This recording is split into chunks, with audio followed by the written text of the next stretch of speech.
This franchise means a lot to me. I can't just cover it looking like this. No. I need to suit up.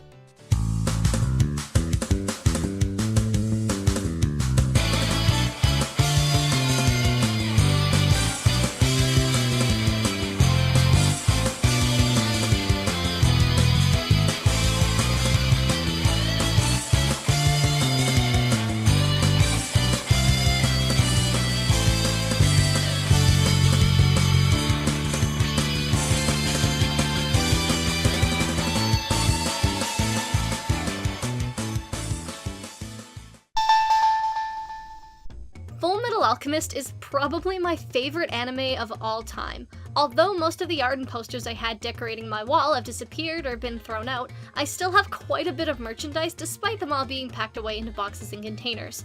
I actually had a bunch of original characters that I shoved into this world as well, and this anime was the original reason I started drawing, with the first piece of serious art I ever drew still in my possession.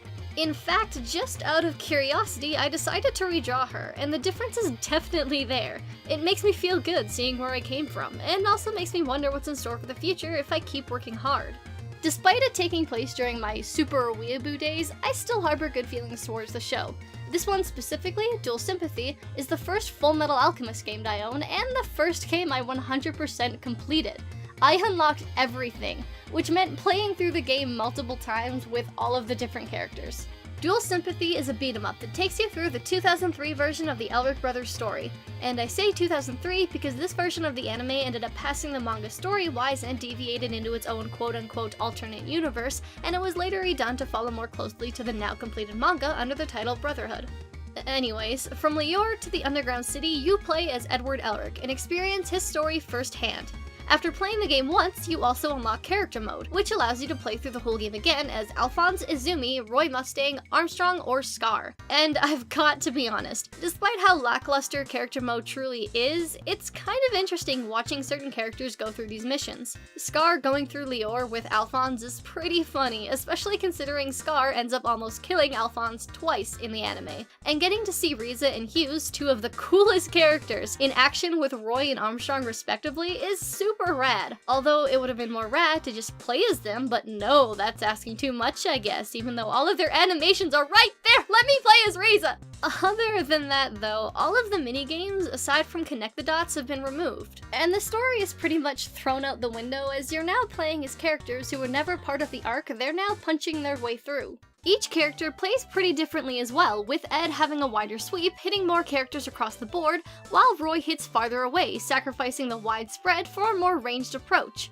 It's not as great as it seems though, since a lot of the time I would completely bypass the enemy I was trying to hit, or I would hit one enemy just to be attacked by another right next to it that Roy's shorter spread didn't hit. Al has a super short reach, but he makes up for it by hitting higher up enemies, which would have been useful if there were any enemies that needed a higher ledge to reach in the first place. Armstrong has the second shortest reach, but still has quite the punch, making it a tad easier to clear the rooms. Scar plays fairly closely to Ed, just without a wide sweep, and Izumi plays practically like a stiffer version of Scar. It's actually pretty cool, and if I were allowed to switch between the characters at will, or had enemies that matched up to their abilities, it would make for a more easily replayable game. But since it's not introducing any new elements when playing with these characters, it's a bit pointless, and can actually be unfair at certain points. The alchemy system is awesome, tapping the transmutation circle on the bottom screen to access others' signature moves, and holding down your two special moves to create an even bigger version of it to unleash havoc on your enemies feels great, and actually makes you think about what your next move is going to be. I feel like a lot of my gripes seem to be with the enemies, and I know it's supposed to be a beat-em-up, but when the potential for something more is there, why waste it? The game is also really short. Compiling all of my footage, including my deaths and failures, it only took me 3 hours, and a large majority of that is cutscenes and dialogue.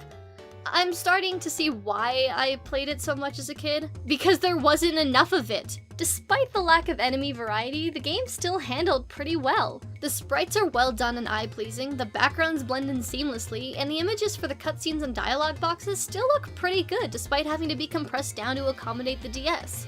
As a huge fan of the series as a kid, it makes sense that I would play through as all my favorites and go out of my way to unlock everything with them. It didn't matter how short it was just cool that I got to play as an alchemist. Dual Sympathy is definitely a game for fans. For people who have no idea what it is, they'd be left fairly confused about what the heck is going on, as the majority of the plot is cut to focus on the bigger arcs of the show, which means cutting out introductions to characters such as Lyra and completely shafting other key points, like Hughes' death, hiding it away in Roy's character mode instead. They could have done a much better job overall telling the story, and not just through cutscenes and dialogue. A lot of areas and characters were cut as well, despite quite a few of them making for good potential levels, including the Tringham Brothers arc, Rush Valley, and even making a boss out of Frank Archer and pre-armor soulbound Barry the Chopper. The only places you actually play through are Lior, facing off against the power-hungry Cornello, the hijacked train before Ed becomes a state alchemist, a death trap puzzle area through an abandoned warehouse called Lab 5, a forest leading up to taking down one of the bosses, a return to a war-engulfed Lior, then the pathway to and in the underground city. Every other place is just to fight a boss, of which there are quite a few of, all possessing their own unique battle strategies, which was quite refreshing, if not a bit frustrating at times. Even with the places you run through in traditional beat-em-up fashion, they're fairly short, and most of the traps and enemies don't pose much of a threat. They're just sort of there for the sake of being there, and don't serve much of a purpose. It really feels like there wasn't much thought put into them, what with there only being 3 different types of enemies: guy with cloak, guy with gun, and chimeric abomination. Hard mode is also hardly anything to talk about, it's just the same thing but with more enemies. They don't even hit harder or anything, there's just more of them. Dual Sympathy also tends to ignore the lighter side of the show. Ed's rage-induced rants about his stature are only mentioned twice, despite it being a long-running joke in the anime. Lots of lighthearted scenes are cut altogether, and jokes are rarely made, replaced with the dark and more traumatizing side of the show. But without fully experiencing why they're so messed up, a lot of these areas fall short to impact the player. Story mode and character mode aside, we also have quite a lot of bonus features, most of them being fairly useless, but for a fan would seem like a lot of heckin' fun. First up are all of the minigames you can play. There's a fairly easy arm wrestling one where you just drag Ed's arm down to topple your opponent.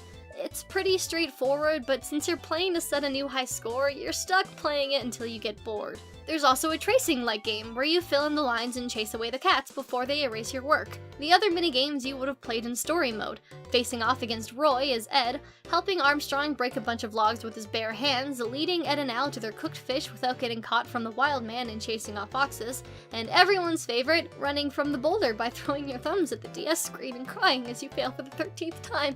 Then you have your fortune telling, which, if I'm being 100% honest, I took to heart when I was a kid. I would even re-roll to get results that I wanted, but I still believed them to be true. I wasn't a bright kid.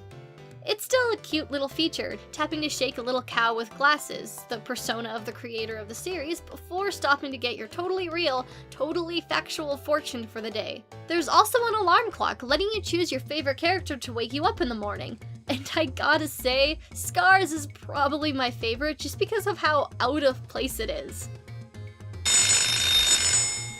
It's done. Other than that, you have a picture gallery that exists, I guess, a character gallery that shows you all of the characters they decided to leave out of the main game, a video viewer allowing you to rewatch all of those cutscenes you skipped because you already know the plot, why else would I play this game, and a media gallery, letting you listen to the soundtrack of the game and also gives you the voice clips of all the characters that you have to unlock through playing character mode. The last quirk of this game is the character menu setting, which allows you to change who the character on the menu screen is. They read out whatever option you choose and just sort of stare at you. But you can also poke them and pet them. That's pretty much it. This game is super awesome if you're a fan. If you're just looking for a beat 'em up to play, however, this game probably won't get the job done. There just isn't enough content, despite the few sparkly bonus features, which are clearly targeted towards the fans of the show. I sort of came into this with rose-colored glasses, being that FullMetal Alchemist was a major part of my life, and therefore an extension this game. I now know that it's really not the best. I would, however, still put it in my personal top DS games, just because of what it means to me. I'm gonna go change out of this now. I bought this when I was like 10 and it still doesn't fit me. While working on this video, I ended up spending about 3 hours just reading random trivia. I already knew most of it, I just got interested, I guess. I really like FMA.